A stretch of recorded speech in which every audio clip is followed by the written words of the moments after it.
Hello friends, स्वागत है आपका हमारे यूट्यूब चैनल ड्राइविंग स्किल्स में। फ्रेंड, आज मैं इस वीडियो में आपको बताऊंगा कि किस तरीके से आप मात्र 10 मिनट में गाड़ी चलाना सीख जाएंगे। तो फ्रेंड, 10 मिनट का मतलब ये नहीं है कि आप इसमें बिल्कुल परफेक्ट हो जाओगे।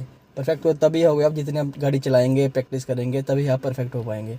मतलब मैं आपको इसमें इतनी जानकारी दे दूंगा कि गाड़ी में जो भी गियर होता है, क्लच, ब्रेक, एक्सीलेटर, जो भी चीज़ लगी है, आप उसका कैसे प्रॉपर तरीके से यूज़ करना है, कब करना है और कैसे करना है, इसके बारे में पूरी जानकारी आपको मैं अभी इस वीडियो में देने वाला हूँ। और लास्ट में वीडियो ख़त्म होते होते आप इतना सीख जाओगे कि आप अकेले इस गाड़ी को थोड़ा हैंडल कर सकते हो। ये फ्रेंड्स, शुरू करते हैं हम वीडियो। तो फ्रेंड्स, सबसे पहले ड्राइविंग सीट पर बैठने से पहले आपको क्या करना है, अपनी सीट को एडजस्ट करना है। क्योंकि जब तक आप बिल्कुल कंफर्टेबल तरीके से नहीं बैठ पाओगे, आप सही तरीके से ब्रेक, क्लच और एक्सीलेटर का यूज़ नहीं कर पाओगे। अभी मैं आपको बताता हूँ, ये जो सीट है ये एडजस्टेबल होती है। इसको मैं थोड़ा सा ऐसे पीछे भी कर सकता हूँ। नीचे इसकी एक लीवर लगा होता है, उसको दबाना होता है। दबाएंगे तो पीछे जाएगी और आप आगे पीछे ऐसे इसको कर सकते हो अपनी सहूलियत के हिसाब से। आपको खुद देखना है कि मेरा पाँव क्लच तक या ब्रेक तक सही तरीके से पहुँच पा रहा है कि नहीं पहुँच पा रहा है। अगर नहीं पहुँच पा रहा है तो आप इसको आगे कर सकते हो। अगर आपको लग रहा है बहुत ही आगे हो गया, आपकी टांगे इसमें ज़्यादा ही आपको प्रॉब्लम हो रही है, तो आप थोड़ा सा पीछे कर सकते हो। मतलब अपनी सहूलियत के हिसाब से आप इसको एडजस्ट कर सकते हो। दूसरी बात ये है कि जब भी आप ड्राइव करते हो तो आपको सीट बेल्ट हमेशा लगा के रखनी है। क्योंकि जो सीट बेल्ट होती है वो हमारे जो एयर बैग होते हैं उनसे कनेक्ट होती है। जब तक आप सीट बेल्ट नहीं लगाओगे तो एयर बैग कभी नहीं खुलते हैं। तो आपको इस चीज़ का हमेशा ध्यान रखना है। अपनी सेफ्टी के लिए हमेशा आपको सीट बेल्ट अटैच करके ही रखनी है। थर्ड बात ये है कि गाड़ी स्टार्ट करने से पहले आपको अपने जो साइड मिरर होते हैं उनको दोनों को एडजस्ट करना है, लेफ़्ट वाला भी और राइट वाला ही भी। और तीसरा ये सेंटर वाला शीशा। दोनों साइड मिरर का काम ये होता है कि आपको पीछे से राइट साइड में पता चल जाएगा कि आपकी कौन सी गाड़ी पास आ रही है। लेफ़्ट साइड से भी पता चल जाएगा। अगर आपको लेफ़्ट साइड में टर्न मारना है तो आप लेफ़्ट साइड में शीशे में देख सकते हो कि कोई गाड़ी आ तो नहीं रही है। तो इस हिसाब से आप इन दोनों शीशों का यही काम होता है। और सेंटर वाले शीशे में आप ये पीछे से दूर तक देख सकते हो कि पीछे कोई गाड़ी आ रही है, कितनी ट्रैफिक हो रही है, क्या सिस्टम है। तो इन तीनों शीशों को आपको अपने हिसाब से सीट में बैठने से पहले पूरा ही चेक करना है और अपने हिसाब से इसको एडजस्ट करना है। तो जूस डिपर, जैसे आप सुना होगा कि जूस डिपर एट नाइट, वो होता है। जूस डिपर का यूज़ कैसे करोगे, आप इसको अपनी तरफ खींचोगे तो लाइट क्या है, ज़्यादा दूर तक नहीं जाएगी, ज़्यादा से ज़्यादा थोड़ी दूर तक जाएगी, जिससे आपको पूरा साफ दिखेगा। और आप इसको आगे की तरफ इसको आगे करोगे तो लाइट सीधी आगे को लगेगी। पर इसका एक बात और ध्यान रखना है फ्रेंड, जब आप इसको आगे जूस रात में डिपर का यूज़ नहीं करते हैं तो लाइट बिल्कुल सीधी फोकस आगे को जाती है। तो उससे क्या होता है कि अगर सिंगल रोड है तो दूसरे वाले बंदे को सामने में आंखों में लाइट पड़ती है तो उसको दिखता नहीं है। तो जब भी आप कभी पास लेते हो नाइट में तो इसको डिपर का ऐसे ऑन कर लेना है, ताकि आपको भी सही तरीके से अपना रास्ता दिख जाए और अगले वाले बंदे की भी आंखों में लाइट ना पड़े। एंड जो लेफ़्ट साइड में जो आप देख रहे हैं नोब, ये होती है मतलब वाइपर के लिए, जिसका मेन काम होता है बरसात में। जैसे कभी भी पानी बरसात में आके पानी आता है तो उसको साफ़ करने के लिए वाइपर का यूज़ कर सकते हो। जहाँ कभी आपका शीशा गंदा हो गया तो आप उसमें पानी मार के इसको वाइपर को घुमा सकते हो।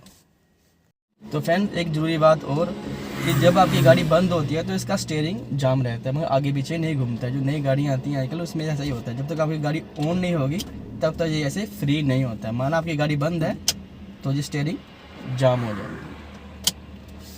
फ्रेंड, जैसे कि आप देख पा रहे हैं, ये जो लेफ़्ट साइड में है ये है हमारा क्लच, और जो इसके आगे जो दूसरे पॉइंट में है इसको हम बोलते हैं ब्रेक, और लास्ट में जो हमारा आता है वो आता है एक्सीलेटर, जिसको हम हिंदी में रेस भी बोलते हैं। आपको सिर्फ एक बात का ध्यान रखना है कि जो आपका लेफ़्ट फुट है उससे आपको क्लच ही दबाना है, उससे कभी भी ब्रेक दबाने की कोशिश नहीं करनी है। लेफ़्ट फुट से आपको हमेशा क्लच का यूज़ करना है और राइट फुट से आपको दो काम करने हैं। एक करना है आपको ब्रेक को प्रेस करना है और एक्सीलेटर को देना है। और ये है हमारा गियर, जिसको हम गियर सिस्टम भी बोलते हैं। और ये है हमारी हैंड ब्रेक। हैंड ब्रेक सबसे इम्पोर्टेंट होती है। जब कभी भी आप कभी गाड़ी खड़ी करते हो, जैसे ढलान में या चढ़ाई में कहीं भी, तो उसमें उस टाइम हैंड ब्रेक को लगाना बहुत ही ज़रूरी होता है।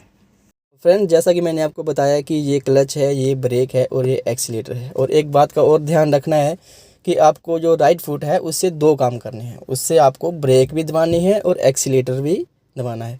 जो लेफ़्ट फुट है उससे आपको सिर्फ एक ही काम करना है, वो है क्लच दबाना। कभी ये गलती नहीं करने की लेफ़्ट फुट से आप ब्रेक की तरफ चले जाओ, इससे काफ़ी नुकसान हो सकता है। तो फ्रेंड्स, आप ये की बात ध्यान रखनी है, लेफ़्ट फुट जो है वो आपका हमेशा क्लच पे होना चाहिए और राइट फुट है वो हमेशा ब्रेक और एक्सीलेटर के लिए ही यूज़ होता है।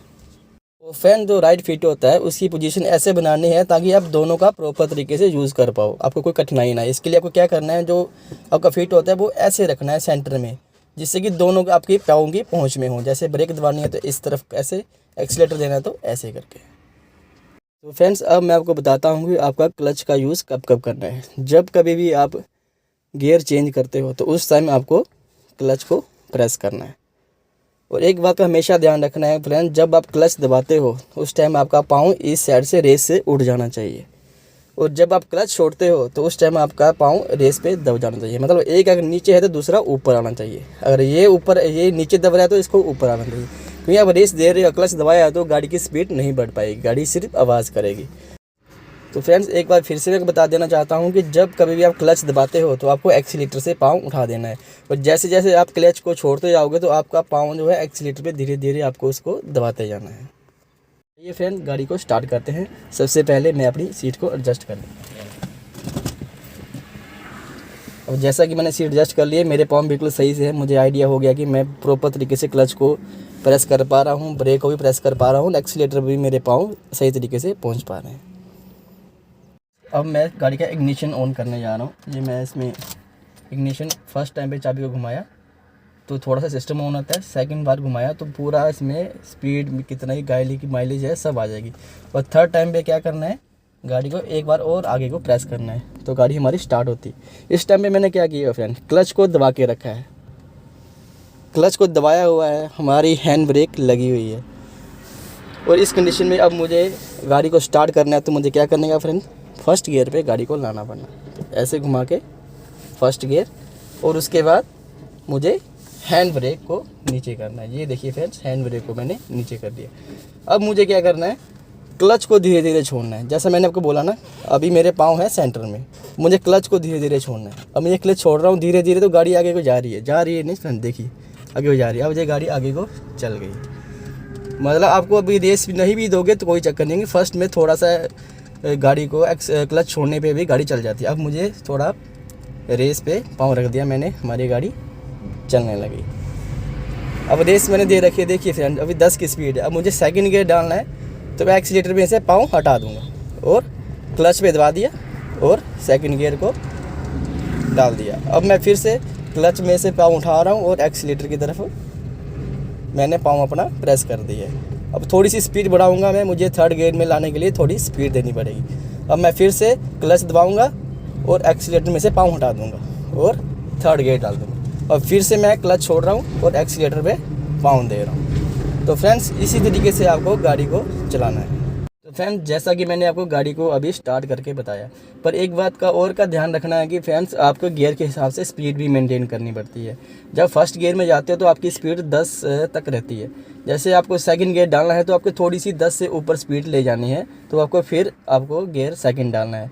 और थर्ड डालना है तो तभी आपको 20 से ऊपर जब जाओगे तब आपको थर्ड डालना है, और उसके लिए आपको स्पीड और बढ़ानी पड़ेगी। ऐसा नहीं आपकी 20 से नीचे स्पीड है तो आप थर्ड डाल लोगे तो गाड़ी इतनी पिकअप नहीं ले पाती है। जब भी आपको गियर डालना है तो आपको थोड़ी स्पीड उस लेवल तक लानी है ताकि अगला गियर उसको पिकअप कर पाए। और जब कभी भी आपको गियर को बैक शिफ्ट करना है, फोर्थ से थर्ड करना है, तब भी आपको स्पीड कम करनी है। गियर बढ़ाते टाइम आपको स्पीड ज़्यादा करनी है और गियर बैक करते टाइम आपको स्पीड कम करनी है। फ्रेंड्स अब मैं पूरा प्रॉपर तरीके से आपको पूरा गाड़ी चला के बताता हूँ। आपको मेरे पाँव की तरफ फोकस करना है कि मैं कब और क्या कर रहा हूँ। देखिए फ्रेंड्स मैंने इग्निशन ऑन कर दिया है, हैंड ब्रेक मेरे ऊपर है, मैंने इसको नीचे कर दिया है। अब मैं क्या कर रहा हूँ सर फ्रेंड्स, देखिए मेरे पाँव की तरफ ध्यान देना। अब मैं एक्सीलेटर क्लच पे मैंने छोड़ दिया धीरे धीरे और एक्सीलेटर पे पाँव रख दिया कि फर्स्ट गियर है। अब मैंने सब कुछ उठा दिया है। अब मुझे फिर से इतनी स्पीड बढ़ाना नहीं है ताकि मेरा सेकंड गियर चला जाए। तो मैं जब क्लच दबाना है, सेकंड गियर डालना है और फिर से मुझे अपनी स्पीड को बढ़ा देना है। इसके लिए मैं क्या कर रहा हूँ, एक्सीलेटर पे पाँव रख रहा हूँ, बाकी कहीं भी मुझे पाँव नहीं रखना है। अब मेरी स्पीड मुझे लग रहा है कि सेकंड गियर से ऊपर जा रही है, तो मुझे फिर से क्या करना है, क्लच को दबाना है, एक्सीलेटर से पाँव उठा के थर्ड गियर डाल देना है और धीरे धीरे क्लच को छोड़ना है और एक्सीलेटर को प्रेस करना है। और ऐसे अब मुझे फिर थर्ड गियर डाला है तो मुझे अब फिर फोर्थ गियर के लिए स्पीड बढ़ानी पड़ेगी। अब मुझे लग रहा है कि फोर्थ गियर तक मेरी स्पीड बढ़ गई है, मुझे डालना है, तो मुझे अब फिर से क्लच दबाना है, फोर्थ गियर डालना है और धीरे धीरे क्लच छोड़ना है और एक्सीलेटर पे पाँव रखना है। तो फ्रेंड्स आपको इसी तरीके से करना है। अब मैं आपको बताऊँगा कि आपको बैक करना है तो क्या करना है। अब देखिए फिर से मुझे क्लच दबाना है और थोड़ी सी ब्रेक पे पाँव रखना है और गियर को डाउन करना है। अब मुझे फिर से क्लच को छोड़ देना है। फ्रेंड जैसा कि अब आप देख रहे हो कि मैं 4th गियर में गाड़ी को चला रहा हूँ और मेरी स्पीड आप देखते हो कितनी है, 60 तक पहुँच गई है। और अब मुझे क्या करना है, गियर को गाड़ी रोकनी है, मतलब गाड़ी मुझे अब रोकनी है, स्पीड कम करनी है। तो उसके लिए मुझे अब क्या करना पड़ेगा, स्पीड को थोड़ा कम करना है। तो मैं इसके लिए क्या कर सकता हूँ, हल्की सी ब्रेक लगा सकता हूँ। देखिए मैंने हल्का सा ब्रेक लगाया तो मेरी गाड़ी की स्पीड कम हो रही है, 50 आ गई। अब उससे मुझे लग रहा है कि 40 तक पहुँच गई है, तो मैं क्या करूँगा, क्लच दबा दूँगा और एक गियर डाउन कर दूँगा और फिर क्लच छोड़ दूँगा। अब मुझे लग रहा है और फिर से गियर मुझे कम करना है, तो फिर से मुझे स्पीड जितनी कम आ रही है उसके हिसाब से मुझे अपने गियर को डाउन करते जाना है।